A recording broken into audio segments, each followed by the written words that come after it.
গতকাল হাইকোর্টে মাননীয় বিচারপতি বিশ্বজিৎ বসুর যে এজলাস, সেখানে ডক্টর অনিকেত মাহাতো তার যে বেআইনি পোস্টিং পরিবর্তন এবং তার সাথে সাথে ডক্টর আশফাক এবং ডক্টর দেবাশিস অর্থাৎ আমার যে বেআইনিভাবে পোস্টিং পরিবর্তন সংক্রান্ত যে রায়, সেখানে একটি অত্যন্ত ল্যান্ডমার্ক একটি জাজমেন্ট বিচারকের পক্ষ থেকে এসেছে।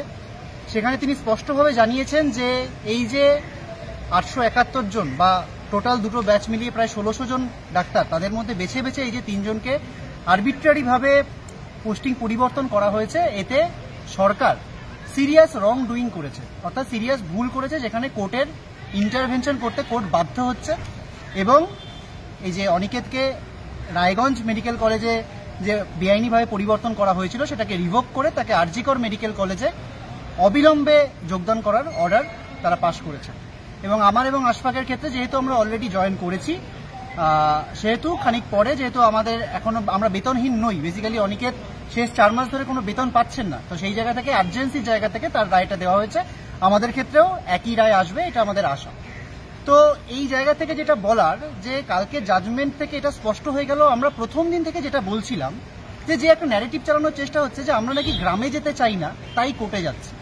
আসলে নাকি স্টেট কোনো রকম প্রতিহিংসা করেনি।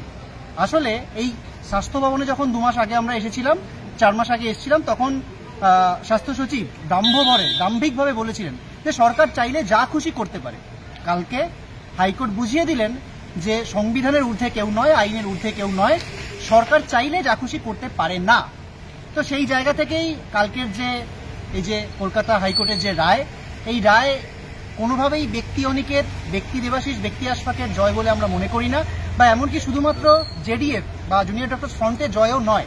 এটা আমরা মনে করি প্রথম দিন থেকে যারা অভয়ের ন্যায় বিচারের দাবিতে প্রত্যেকটা মানুষ যে রাস্তায় রয়েছেন এবং আমাদের পাশে যারা রয়েছেন, এই যে আমাদের সাথে যে অবিচারটা হলো তার পেছনের যে এত মানুষ দাঁড়ালেন, কেননা দেখুন আমাদের হেনস্থা কিন্তু সবাইকে করা হচ্ছে, কেবলমাত্র 3টে মানুষকে বেআইনি পোস্টিং চেঞ্জ করা হয়েছে এটা নয়, আরও বহু মানুষকে প্রতিনিয়ত কিন্তু কাউকে পুলিশি হেনস্থার মুখে ফেলতে হচ্ছে, কাউকে তাদের কর্মক্ষেত্রে চাপের মুখে ফেলা হচ্ছে। তো এরকম নানাভাবে কিন্তু সাপ্রেস করার একটা চেষ্টা চলছে। কালকে যে বিচার প্রক্রিয়া রায়দান হলো, সেটা কিন্তু এই গোটাটার বিরুদ্ধে একটা সপাটে থাপ্পড় বলে আমরা মনে করছি।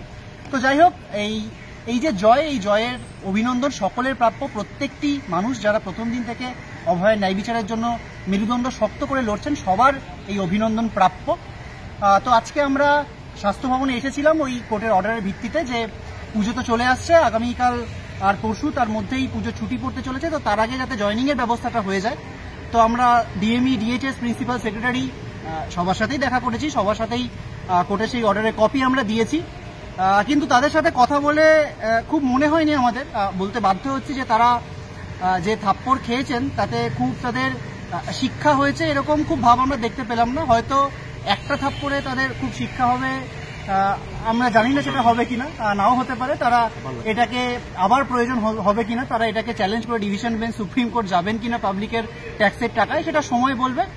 কিন্তু আমরা আজকে এসেছিলাম, আমরা আগামীকালও আবার আসবো এটা জানার জন্য যে ঠিক কবে জয়নিংটা দেওয়া হবে ডক্টর অনিকেত মাহাতোর, যিনি শেষ 4 মাস ধরে বেতনহীন অবস্থায় রয়েছেন, কেবলমাত্র যে রাজ্য তার প্রতিহিংসা পরায়ণতার কারণে।